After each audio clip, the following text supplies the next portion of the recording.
Donc, je m'appelle Christophe Bourgois-Costantini, je suis coach professionnel après une formation HEC, j'ai 57 ans, j'ai été entrepreneur, ingénieur agronome, j'ai fait plusieurs fois le tour du monde et je publie un livre aux éditions First qui s'appelle « Vous êtes 10 fois plus intelligent que vous ne l'imaginez ».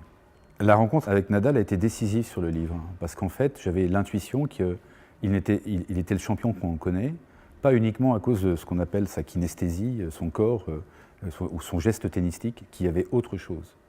Et de fait, il m'a accordé 1 heure d'interview la veille de sa demi-finale à Roland-Garros.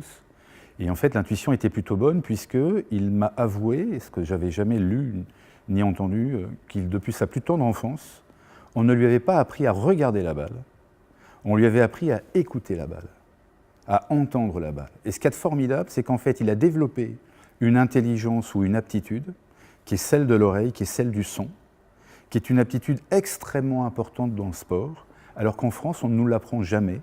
On est plus souvent dans le regard, dans le quantitatif de ce qu'il faille faire, plutôt que d'aller chercher d'autres ouvertures. Certains appellent des consciences, moi j'appelle ça des intelligences ou des aptitudes.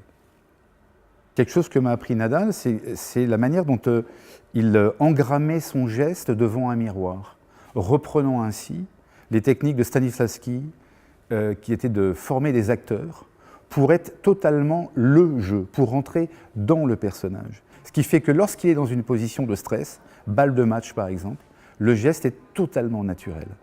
On revient à ce que disait Bergson, entre l'intention et l'action, rien ne s'interpose comme chez l'animal.